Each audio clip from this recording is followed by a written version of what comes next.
We are Rogue Media Sports. Whether you're a morning person or a bedtime procrastinator, everyone deserves a mattress that works for their style. And you'll find the best mattress for you at Ashley. The new Temper-Adapt collection at Ashley brings you one-of-a-kind body-conforming technology, making every sleep tailored to be your best. The collection also features cool-to-the-touch covers and motion absorption to help minimize sleep disruptions from partners, pets, or kids. Shop the all-new Temper-Adapt collection at Ashley, in-store or online at ashley.com. Ashley, for the love of home.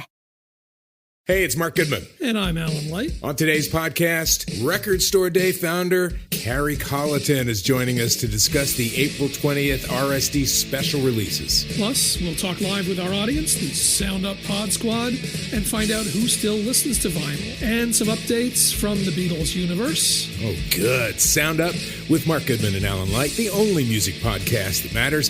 Get it on Pandora, Spotify, Apple Podcasts, or wherever you get your podcasts.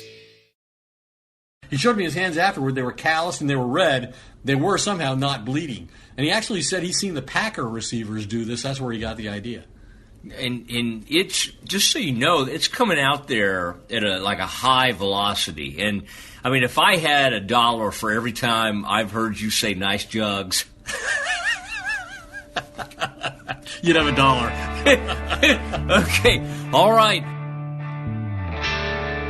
It is the Doomsday Podcast, and wrapping up what has been quite a week leading up to the Cowboys' second preseason game.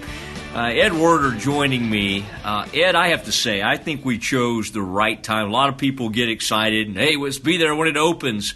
I felt like there were some developments, and I felt like we were a big part of things out here, and the excitement today was Ed Werder was so committed to this one interview. And I had gone over to hear Jason Garrett. Not sure why. Jason seemed pleased to see us, but it was an easy thing for me to sacrifice a Jason Garrett press conference. I don't know. That seems mean. We like Jason. Oh, it's humorous. It is. It's also humorous. But Ed sort of was staking out a future Hall of Fame Cowboy, and that's where, Ed, I want you to take the story from here.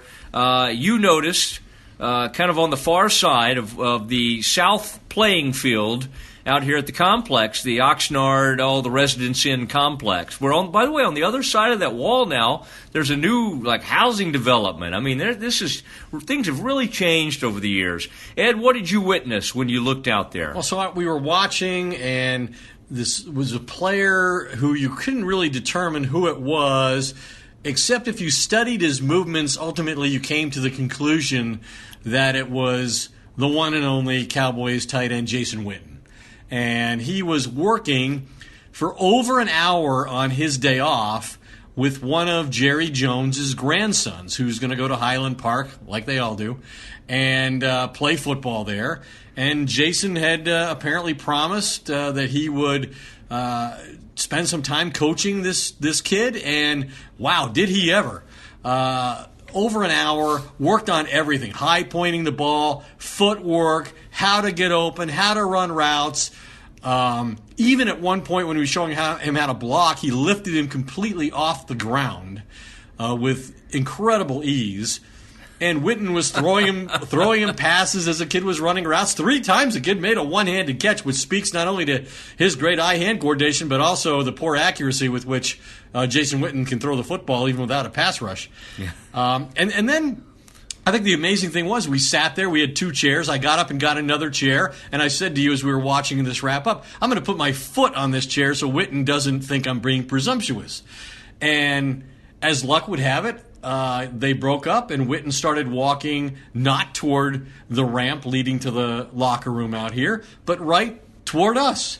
And he walked up and said, "Hey, Doomsday Podcast," and he sat down with us, and it was a fairly incredible interview that lasted over 20 minutes. Yeah, and I thought he was Ed added a lot of it was a reflective Jason very Witten. Introspective. He was very introspective. Looking back at his career and talking about a career that was kind of heading into this season at the crossroads, as he saw some of his buddies, including one, Tony Romo, one of his best friends, retire. We need to, I think, add a little context as people get ready to listen to this. Oh, God, I thought we'd added all the context in the world. We need some specific context. He's 35 years old. This is his 15th season, and as you suggested, his first without his good friend Tony Romo at quarterback. Yet he just signed a 4-year contract. Are we really looking at Jason Witten playing until he's 39 years old at tight end? I had to bet against him. They've tried to draft his replacement forever, and that was another one of the things that we talked about. Well, without further ado, here is Jason Witten on a variety of topics in what I think is an interview you'll really enjoy. The only problem with Jason Witten's Hall of Fame candidacy is he just signed on for 4 more years, and it could put it off. Jason, first of all, man, fun to see you out here. This is your, my gosh, you were 20 years old, 2003. How many camps is this? I'm trying to do the math. What is this for you? This is 15, man. Okay. Yeah, I know you went to Baylor, but it's 2017. So, okay.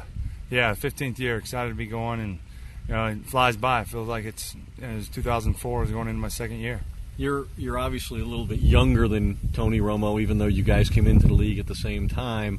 But you've taken wildly divergent paths toward the end of your career. You signing on for 4 more seasons and him leaving to begin his second career maybe a little early. What made you commit to doing 4 more years? I mean, I guess you can get out of the deal, but theoretically. I mean, I think for me, this is the first year I feel like in my entire career, this all season, that I was forced to kind of reflect, and the whole time I'm always just been like, let's keep building. We got to be better. I got to be better. What can we do more? Those 8 and 8 years, it was just the all season started the first day afterwards, and this all season, finished my 14th season. I knew I was going into the last year of my contract, and then 3 really good teammates retired. And certainly Tony and probably the guy I'm closest to, Marcus Ware, and then, of course, Doug Frio, I played beside for a long time. And so as you're forced to reflect, you think about those relationships and kind of what happened. In the middle of last year, I was just focused on the next day, really. And so you just kind of process all that happens in the entire season. And, with that, and there's a lot of different emotions of it all, but I just found out that, I have this unbelievable love for this game and the opportunity that I have. And I know what my standards are and expectations, and if I can't play at that level, I won't be playing, But I feel like I can do it and do it at a high level, and I really like our team right now, and that's what kind of led me to decide that I want to stay for a while. So it sounds like maybe you gave some thought to whether you should retire as well because so many of those around you were in that position? I don't know that I was going to retire. I always felt confident that I was going to keep playing, I never really, allowed retirement to kind of enter my mind. But it just kind of big picture, hey, what's the plan? And I've always believed in just kind of, you hear Jason talk about like that process. But I really believe all the great ones kind of have that mindset of, okay, we understand the big picture. Now let's go back and get better. And so, for a few days I was just thinking, hey, what's my plan? What do I want this to look like? And, I think some of the players we're seeing that are playing the positions at a high level, you understand what the narrative is, right? You're older. We've seen it with Dirk and all that kind of stuff. But ultimately, your play is going to dictate that. And I worked my tail off to try to continue to play at a high level. It's so funny you just said that. I was just about to say that's what I think you and Dirk have in common. Both organizations have basically been trying to not replace you, but find your eventual replacement for about 7 or 8 years now. Oh, gosh. They've drafted multiple tight ends early, really. I was 23 when they drafted the first one in Anthony Fasano, and that's the business you live in, right? And so you can focus on that and allow the clutter to kind of creep in and, play these mind games and all that kind of stuff. Or you can just say, you know what, screw that. Here's what I'm focused. Here's what my goals are. And, maybe it's a little bit selfish in the mindset of saying, hey, this is what I want to become and think I can do and who I want to do it with.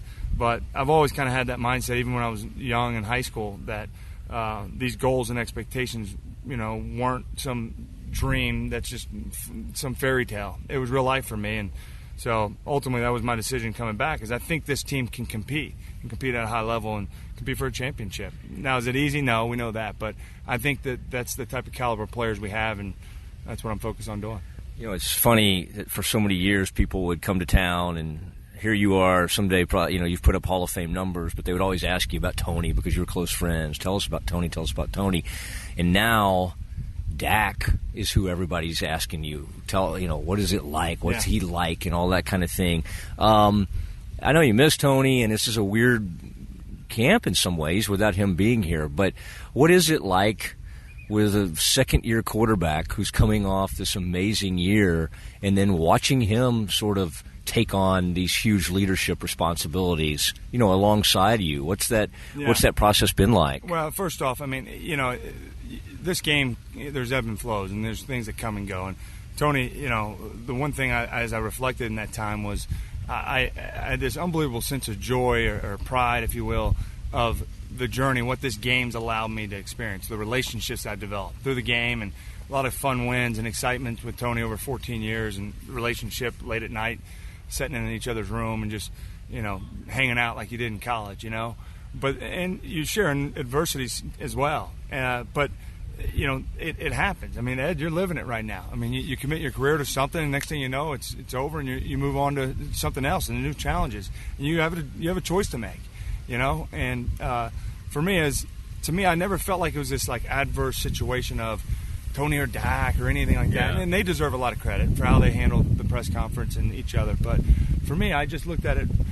Dak, I was a little bit of an old school veteran. I believe that, the respect is earned. And, in this day and age and social media, and we can all get kind of form an opinion fairly quickly. And so I just kind of watched from afar and just kind of, I guess I was in the middle of it too, so afar wouldn't be fair to say. But I watch, and he just continues to check off every box. Certainly how he played, what a remarkable year to think, he came in as a third-string quarterback, and 3 weeks later he's starting against the Giants. We win 11 in a row. A lot of that's due to his success and his play. But how he handles the media, how he handles his teammates, how is he courteous to the fans. He's quick to take the blame when it's not his fault. He gives others credit, all the things that you want, the intangibles. And so then going into year two, one of the things I was curious to see is just, is he going to feel that success, or is he going to build on it? And he's constantly finding ways that he can get better, he can improve. He's smart, understanding all that. So I just can't say enough positive things about how he's approached it. And it's really good to see guys that have success at an early age and then come back more motivated to want more.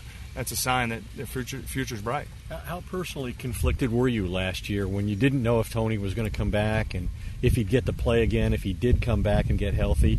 Meanwhile, you're winning, but yeah. I'm sure you had team loyalties and your own personal relationship with Tony. Was there at any point did Tony say or do anything that kind of allowed you to fully commit to what everybody else was in? I give them a lot of credit. I truly believe we wouldn't have had the success we had if we didn't eliminate the elephant in the room. And Tony came back. It was a Tuesday, and he has that press conference, I believe. It may have been a Monday. And he immediately just kind of handled it, and he eliminated all the things. Dak's earned this opportunity. And it never was like, there's a lot of other ways you can say, and say the right thing and not say that. And it just, for all of us, myself included, and he's told me, hey, Jason, don't let my situation get in the way of what you have going and what this team's got going. And hey, it's not easy to do that. You better believe he wanted to be out there and he wanted to play. And so I think Dak respected that and appreciated what Tony said. And I think our football team, I know I certainly did. And it never really allowed any of that to kind of creep in. And I know that may sound crazy to say, but they deserve a lot of credit, both of them, for how they handled it to kind of eliminate it before it ever even got to that point where people were talking about it. How old were you when you got married? I was young. I was 21. So you never, this whole Zeke thing, first of all, Twitter and stuff, it wasn't that long ago, but it was long enough where a lot of this stuff, you never went through you would go out and stuff, but you were, for the most part, like dating and already, you didn't. Well, Darren Woodson told us in the interview that Jason Witten came in as a 20-year-old true pro, right? There's an example of a guy that age is no excuse for misbehavior. Well, and that's what Aikman was commenting on the other day. He didn't think it's fair for everybody to always say he's 21, he's just a kid, that at some point you got to be, Yeah, and I think what we all understand is that you don't come off those standards, and is it a different era than, it was 15 years ago? Yeah, it was. It was a different era than when you guys went to college? Certainly it was, So that's real, but the standard doesn't change. And we all got to do a better job understanding that and creating an environment where we understand what those standards are and we live up to them. We're accountable to them. So Zeke's a really smart guy. He's got off-the-charts charisma. He's one hell of a football player. And he's a really good person, and I think he understands what's being asked of him. And, we're going to help him, me specifically, and the other guys. And I think he's working towards getting through that, And so I think we're going to see the other side of that. And it's a full circle of who he is and what his perception of him, because he is a very giving and caring guy and extremely talented.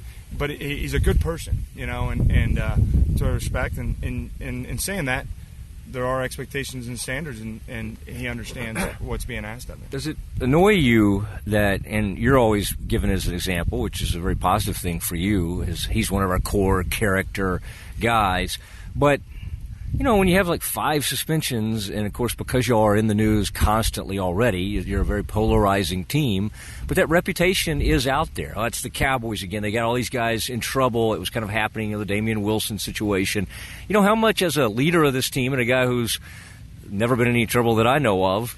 And we've carefully checked. Yeah, we've looked at all the records. How much does that annoy you that how many good guys, high character people you have, but that sometimes the focus is on some of this negative stuff? Well, it's and rightfully so. You're going to have negative publicity when you have actions like that, and you have to be accountable to that. You can't make excuses. Our job, my job, is to create an environment where guys understand what's expected. There's not gray. You have to eliminate gray. It's black and white, guys. It really is, And the things come up, and they're your teammates, so you're always going to help them and love them. And you're never going to betray them or turn your back on them. As a leader, as a captain, that's line one, right? I mean, there's an old saying: they don't care how much they know until they know how much you care in football, and I believe that. I believe that's real. I think chemistry is something that you can't fake, but at the same time. There, as I'm saying, there's black and white, and we have to do a better job, all of us understanding these things got to stop coming up. And I think Sean Lee said it best. You create an environment where you have great examples out there, and then you make guys accountable. That makes it really good for those guys to do it. By the way, I just wanted to comment on. What's that, Coach? Mr. Garrett? Yeah, Coach Garrett walking by right now. One-on-one type, 2-on-1, I guess it is. Your acting over the years has gotten better and better. What's this latest? No, the one you're in. Drawing penalties or what? No. Oh. We used to joke, Jason and I, because whatever grocery store he was with, they had him in something like almost every day. I mean, there was a lot. Albertsons. There was a lot required out of him. What's this newest one I keep seeing? Golly, what are you doing? I'm just trying to think. You're really funny. I'm just saying, over the years, you just become more and more natural on tape. Well, I appreciate you saying that. I'm coachable, and I've learned that it's all part of it. It's a show business, and you got to learn. Go find somebody else to do it. And so. Just as Ed's gone to the goatee these days, and you rock the glasses/sunglasses, we all have our different styles, but we it's a young man's game, and we got to stay in it. And so the commercials have been that, and so the scripts have changed over the years. Yeah. We've improvised and adjusted, and now we're talking the same language. You're naturally funny, and I think that's a great thing. Have you thought, by the way, of obviously you're going to play a few more years or a couple, however long you determine you're going to play. They'll let you know when it's time to be over. They always do. We just saw you coaching a young man out here and spent like an hour with him, and it looked like you were giving him some decent information. You actually lifted him up off the ground, showing him. Yeah, the kid looked scared to me. One-handed catches. Coaching, broadcasting like Tony, business world, just relax, play golf. When you think 5 years down the road, or do you just try to stay in the present and not really think too much about that? Obviously, you've got to set yourself up a little bit. Yeah, I'm living the dream right now. It doesn't get better than this, and I know it'll come to an end. And I don't know. I would like to. If you said what would you do if you're going to make a decision, I think I'd want to be around the game. And this game's been so good to me and my family, my brother's the coach in my old high school. My grandfather was my high school coach. Is it coaching at this level or college, or is it coaching my kid's little peewee team? I don't know what that is yet. We'll figure it out when it comes time, but right now I haven't put a whole lot of thought into it. Podcasting, perhaps. Let me ask you this. You were talking about it being a young man's game. You're a 15-year veteran, 35 years old, I believe. But the new energy that Zeke and Dak have brought to this team, what effect has that had on you? It's been great. I think when I think about it, a lot of times it's talked about I'm the veteran or the big brother type and mentoring these guys, and similar to what we were just talking about a few minutes ago. And that's a responsibility of mine, and I embrace that, and trust me, I work hard at that every day. And what's neat with that is they want to learn. They want to soak it up. It's like when you're talking to your kids and, it goes in one end and out the other, it leaves you kind of thinking like, man, I don't know if it's ever going to sink in. They're not that way. Those young players really have this mindset of they want to soak it up, and so it motivates me. But just as much as I'm pouring into them, I saw last year and even in this camp, is it's made me feel youthful. I catch myself smiling a lot more and enjoying it just because they're a lot of fun. And so I feel like I've kind of reaped the benefits of a lot of that stuff of what they've brought to our football team as well. And that's made it a lot of fun. What I like kind of motivates me every day to come to work. 2 of your last 3 seasons have been 12, 13-win seasons, ending the same way, a playoff loss to Green Bay. What's this team capable of in your mind? Well, I think this team is capable to compete for a championship. I really do. Is it easy? Is it? No. Are we just going to walk in there? Are we just better than everybody? We're not that type of team. I think we have a core of understanding of what we're trying to do. Our strength is in our offensive line, running the football, unbelievable back. Got playmakers on the outside. Dak's ability his accuracy, Cole and myself inside. I think there's weapons there. Defensively, they have that style. It's balls to the wall, going after it. The way they play. Sean Lee, in my mind, the best linebacker in ball right now.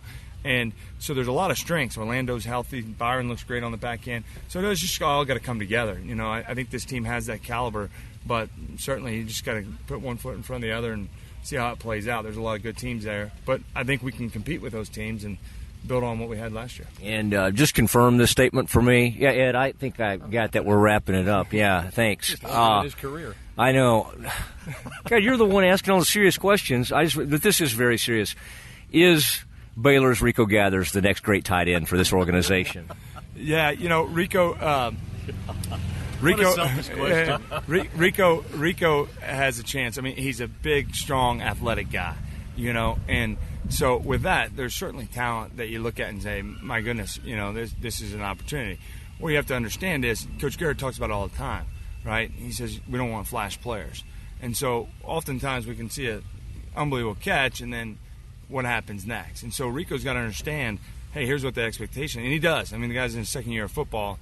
To think how far he's came. So I think he has a bright future.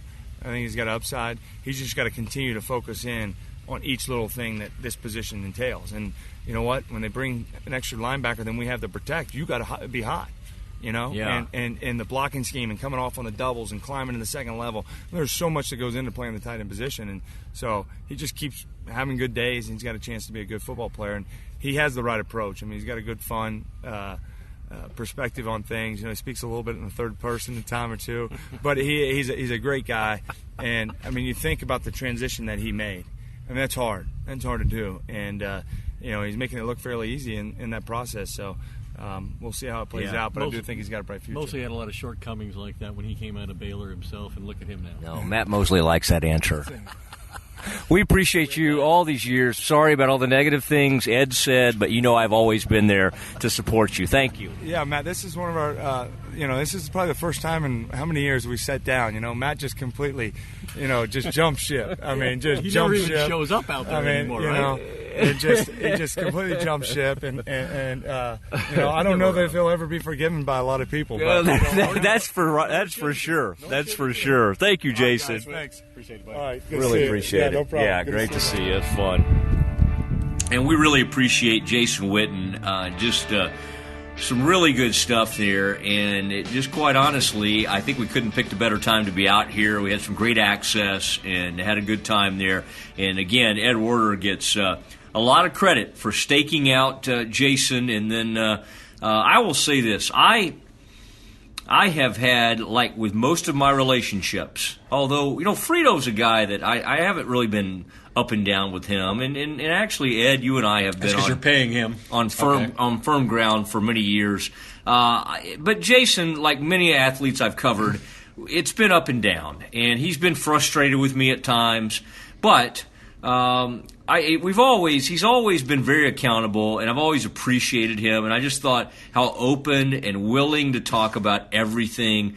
I just really enjoyed that. Now, it was like 20 plus minutes, just the three of us sitting in the shade at training camp. Yeah, and Jason really offering real thought to all of the questions that we posed to him. And this is a guy who, when Zeke Elliott. When Jason Witten came into the NFL, Zeke Elliott was 8 years old. Dak Prescott was 10. These are the guys he's playing with now that he's relying on to get him to a Super Bowl or to a championship game at least, something he's never experienced despite his incredible individual success. And let's put that into context. 7th in the NFL with 1,089 career catches. He's only 14 catches away from passing 3 Hall of Famers.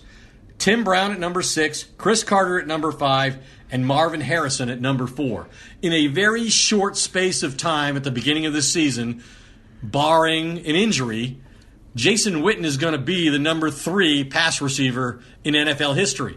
Now we know that tight ends do not have a great history of getting into the Hall of Fame on a first ballot.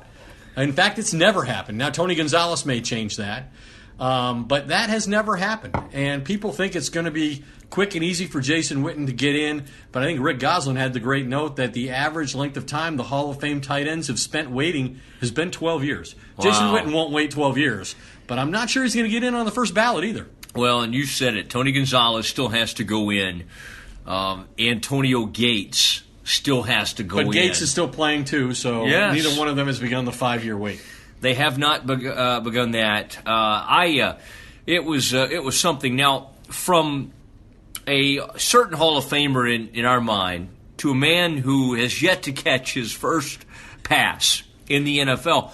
He's got 1,089 fewer catches than Jason Witten. Good point, and you continue to provide excellent context. I will say this. This man, though, did have a wonderful first preseason game. And this is his second year, although he was on the practice squad last year. And I'm talking about Rico Gathers. And, Ed, I was excited. It just so I like You're wearing your Baylor pullover. I like to pull the curtain back a little bit. Ed was over there doing, a perfect job. He thought, well, I'll go over there and listen to what the first-round pick, Taco Charlton. That's been an interesting story. Taco has not really had that great of a camp. And Ed thought, I'll go visit with Taco. And I'm over there trying to secure the Rico interview, and I have to holler across the field to Ed while Rico's waiting. And I say to Rico, you didn't know this, I go, hey, my co-host Ed Werder, we need to get him. And then people started to kind of come in on our territory. So then that's when I hollered at you. Ed walks over, and that is when we were surrounded the whole time by some other media, but in deference to us, and I think our skin's on the wall, let's say, I don't think anybody else Nobody asked another question. They put their microphones there, or they had their cameras running, but we conducted the interview for all. So here it is. I don't know if it's going to be a one-hit wonder. Who knows? Could this be the next heir apparent? Has he even had a one-hit yet? The touchdown the other night. A preseason game? That doesn't count. That's a big hit. That's a big hit. The heir apparent to Jason Witten. Here is White Snake, but more skins on the wall so far. Rico Gathers. Rico, you got a lot of attention for that big touchdown catch and everything you did in Game 1. I guess the trick is now building on that. What was that like coming off some success, and what's this week been like, since that? What have you been able to accomplish? Just focusing on what's next, and that's the Rams. Getting my mind ready for, what they're going to bring, what they're going to throw at us and stuff like that. So just really, focusing on building on, the things that I had to work on coming out of that game. And, just focusing on getting better each and every day. Is this just trying to flash back to last year at this same time. Is just light years different? Does everything feel completely different now, just having gone through the off season and gone through, last year with the practice squad? Is it everything just happening a lot easier or smoother for you? I just say, I'm working hard, man. Working hard, doing what the offense, has me to do, and that's, blocking and, running routes and catching passes. So we had a good long visit with Witten today, and, he's had a lot of people try to replace him over the years, and they don't always end up staying around here. What has he done for you as a mentor, and what's the biggest takeaway you've had from being around a guy like that? He'll probably be in the Hall of Fame someday. Man, he's done nothing but, try to help me along the way, encouraging me, coaching me up on, the things that he see. Like, the day sitting out, I was going to him and asking him questions about, things that I might not see that he sees and he recognizes and stuff like that. So, the biggest takeaway is just, taking away his experience, man. He got a lot of experience in this game, so, asking questions on things you might know and, just going from there. Can you put into perspective for people how difficult the transition it is to go from college basketball to the NFL? Extremely difficult, especially if you ain't got the mindset for it. For me, I think, I was 100% all in. And, once I made that decision, I just stuck with it, regardless of the circumstance, me being on practice squad, me getting cut, last year and stuff like that. It's all about sticking with what you put your mind to. And for me, that's what I did. Jason Garrett said yesterday that one of the issues that he's trying to coach you on right now is intensity, not just intensity from play to play, but even from within a play, that you have to maintain your level of intensity. How do you work on something like that? Just, coming in practice and, just finishing plays, finishing through the whistle and stuff like that. I might, start out with a good block, but, the play not dead till the whistle over with. So just, playing the play all the way through, and, for the most part, that's what I worked on all this week is just, trying to finish. If you stayed with basketball, you would have played pro somewhere. Where do you think you'd be right now? Do you think you'd be playing overseas, or? I've been NBA, hands down, because I would have been one of the top rebounders coming up. I could have left and went to the NBA draft my junior year if I wanted to. Would have been a top rebounder then.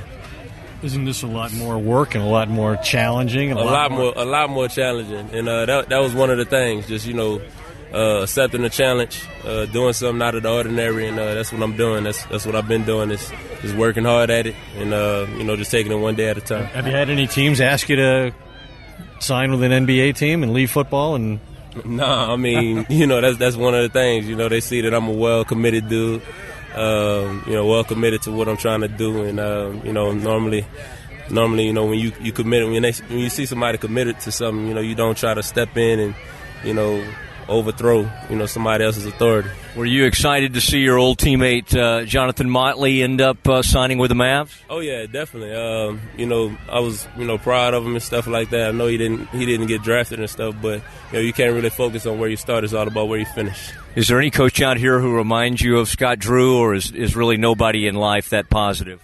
Nobody in life's that positive. Coach Drew, he is a great guy. He's all for his players, man, and he's all about encouraging you to do the right things and stuff like that. Even when you might not do the right thing sometimes, he's always gonna have your back and guide you into the right direction. Rico, thank you. Yeah. Welcome. Glad you came to the Doomsday Podcast. Yeah. Where does this rank in your career so far? Unranked. See you, buddy.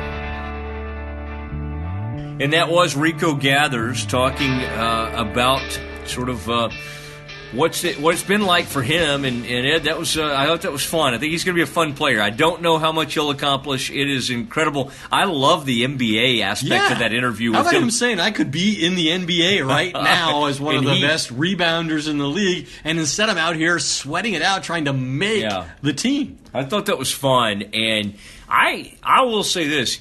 He could have been a great rebounder, but there aren't many guys that just specialize in rebounds that are his size. He's about 6'6.5", and he looks big. He's huge, but he's not that tall. He's not like NBA size. He's not that tall. And there's not any – I mean, there are nice small forwards and shooting guards or wings at 6'6" or 6'7", but, man, he was going to have to play – he couldn't have played power forward. So anyway, we won't get Charles Barkley. But Barkley had too much skill, and he didn't have that much skill at all. He's not even close to that. So that was an interesting part of that. Now, Ed, we got to sum up our time. We've been out here. We've had a great week. Spent all week here in Oxnard, and we actually did more podcasts than we planned on, right? I mean, because Darren Woodson was so good, and then we got Jason Witten after that, we decided that was really too much great content for one show. Yeah. So we did a bonus episode of a bunch of bonus episodes. Yeah, and what worries me is that you and Frito generally charge me per episode, and I feel like curious to see what the deposit. I feel like I got played really on this trip for the most part, but no, it's been fun. And just to sum up things, I still now the Cowboys have some issues. I mean, there's a left guard battle that has broken out, and Byron Bell and Jonathan Cooper vying for the left guard spot on an offensive line that is one of the most accomplished in the NFL, but that's a very important spot. And Bell seems to be winning at the moment, which is not what the organization wanted the outcome to be when camp started. No, I don't think so at all. I think Collins looks fine to me so far. When I look at him at right tackle, I thought he did some good things. I will say, everybody's excited about the Ryan Switzer, the young man who came in 4th-round pick, to see what he can do returning punts. Muffed one today. You and I were standing by next to each other, and it was one of those end-over-end kind of goofy. And it was inside the 10. Yeah. It appeared we were at the other end of the field, but it was certainly too close to the goal line to even be, for him to field it, let alone then muff it and potentially turn it over. And one of the interesting things you mentioned, Switzer, I think that was the drill that I watched that most surprised me. Like in all the years I've covered football, we've all seen, receivers and defensive backs go over and catch balls off the jugs gun, the baseball pitching machine. But he almost had his hands on the rotating discs. I mean, he was a foot away catching these balls. Now, he didn't catch all of them, but it was obviously meant to, quick twitch and eye-hand coordination and strengthen his hands to catch the football. And he showed me his hands afterward. They were calloused and they were red. They were somehow not bleeding. And he actually said he's seen the Packer receivers do this. That's where he got the idea. And it's, just so you know, it's coming out there at a high velocity. And, I mean, if I had $1 for every time I've heard you say nice jugs, you'd have $1. Okay, all right, and there it is. Wow, that's we're ending on that. I think it's very appropriate. Here we are, Oxnard, California. Look out at our beautiful at our hotel. Look out there right now to your right. There's a flame. I don't want to call that an eternal flame. I see a fat guy. I see a fat guy carrying a hamburger. This is interesting. You see all these speaking of fat guys, like all these former Cowboys show up out here. Josh Brent serving some sort of internship. No, he works for the Cowboys in the scouting department. Okay. He's doing something here. Andre Gerard's part of the thing. He's been out here. He might be a coaching intern. Colombo, assistant offensive line coach. Yeah. I mean, these guys, Leon Lett. I mean, he called me a rat once on Twitter, so I don't. Who did that? Colombo. Ooh, that's why, he loves me, and today he kind of moved on past me pretty quickly. Because I was standing next to you, I was having nothing to do with him. I cannot believe. Okay, I kind of wondered about that. All right, folks, we have enjoyed it, and we're going to continue this all season, but we wanted to come out here and give you a full week of shows. And Ed, who all do we want to thank for this? The Cowboys organization, they were helpful, and we credentialed us. We appreciate that. Yeah, the morning news. I guess if you want to. Yeah, I worked there once. Yeah, they still pay me, and so I think Frito. We should thank Frito. I appreciate it. Frito Nation Productions. And Frito did an incredible job. Yeoman's work. Anxious. No one will invoice you as fast as Frito. Travis Matthew provided you a jacket for your television appearance. You did, but it was show. But they were using it as an advertisement, so they were pleased to be a part of it. Yeah, and thanks to Skype, we've used some Skype this week. No, we've really enjoyed ourselves, and just want to thank everybody everybody. Continue to subscribe for free at Apple Podcasts, Stitcher, Google Play. You can go to so many different areas. What's the other one? iHeartRadio. Yeah. There's so many different ways you can get to us. And I'm just really excited because we have some sponsors now. And Patreon's one of them, and I'll tell you much more about that. But we've got new sponsors, and that's pretty exciting when there are national brands that are wanting to be part of the Doomsday Podcast. I want to tell you about that. I'll be doing that soon. And thanks to everyone. Good night, everybody.